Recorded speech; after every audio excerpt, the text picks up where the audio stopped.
जहां कवासी लखमा के बेटे कवासी हरीश पहुंचे हैं ईडी दफ्तर और ईडी ने शराब घोटाले मामले में कवासी हरीश को किया है तलब।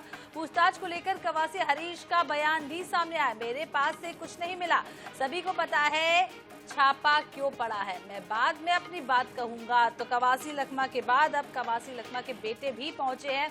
हरीश लखमा आपको बता दें कि पहुंचे हैं और अब कहते हुए नजर आ रहे हैं कि मेरे पास कुछ नहीं है और क्यों छापा पड़ा है ये सब जानते हैं, मैं बाद में इस चीज का खुलासा करूंगा। तो पूछताछ को लेकर कवासी लखमा के बेटे का भी बयान सामने आया है और तस्वीरों में आप देख सकते हैं ईडी की पूछताछ के लिए अब कवासी लखमा के बेटे भी पहुंचे। पूर्व मंत्री कवासी लखमा के घर छापा पड़ा था, जिसके बाद पूरी कार्रवाई हो रही है। आज आपको बता दें पेश हो रहे हैं और जिसके बाद कवासी लखमा के बेटे पहुंचे हैं और पूछताछ उनसे भी की जा रही है। ईडी दफ्तर पहुंचे, ईडी दफ्तर में लगातार पूछताछ की जाएगी।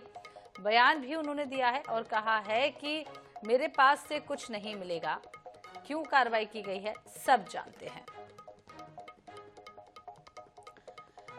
तो पूरे मामले से विस्तार की जानकारी जान लेते हैं और विशेष संवाददाता गौरव शर्मा हमारे साथ बने हुए हैं। गौरव, अब कवासी लखमा के बेटे भी पहुंच गए, ईडी पूछताछ लगातार कर रही है, क्या कुछ बयान उन्होंने कहा जाने से पहले? देखिए, कवासी लखमा के बाद उनके बेटे कवासी हरीश भी ईडी के दफ्तर में पूछताछ के लिए पहुंचे। उन्हें भी आज तलब किया गया था। कुछ देर बाद वो भी पहुंचे कवासी लखमा के।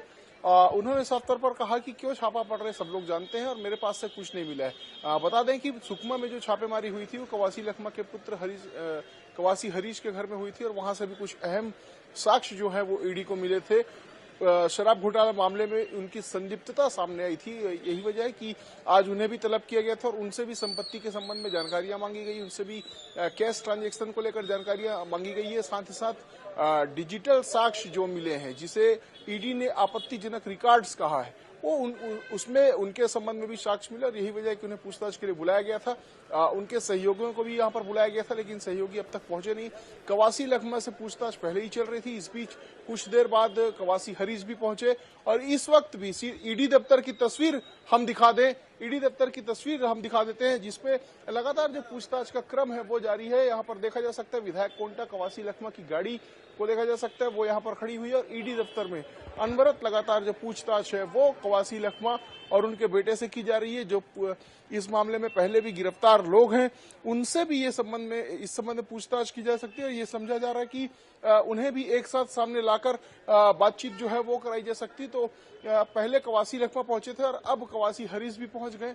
दोनों के संबंध में जानकारियां जो है वो मिली थी। जो पूछताछ की गई थी, जिसमें कवासी लखमा से लंबे 7-8 घंटे तक लगातार पूछताछ की गई थी, उसमें कवासी हरीश के संबंध में भी जानकारियां सामने आई थी। उनकी संलिप्तता जो है वो सामने आई थी और अब यही वजह है कि उन्हें भी एक बार फिर से तलब किया गया है। जी, बहुत बहुत शुक्रिया। नजर बना के रखिएगा गौरव जी, आगे भी आपसे पल पल की अपडेट लेते रहेंगे। फिलहाल आपको बता दें पूछताछ के लिए ईडी तलब किया गया है और ईडी ऑफिस पहुंचे कवासी लखमा के बेटे हरीश कवासी।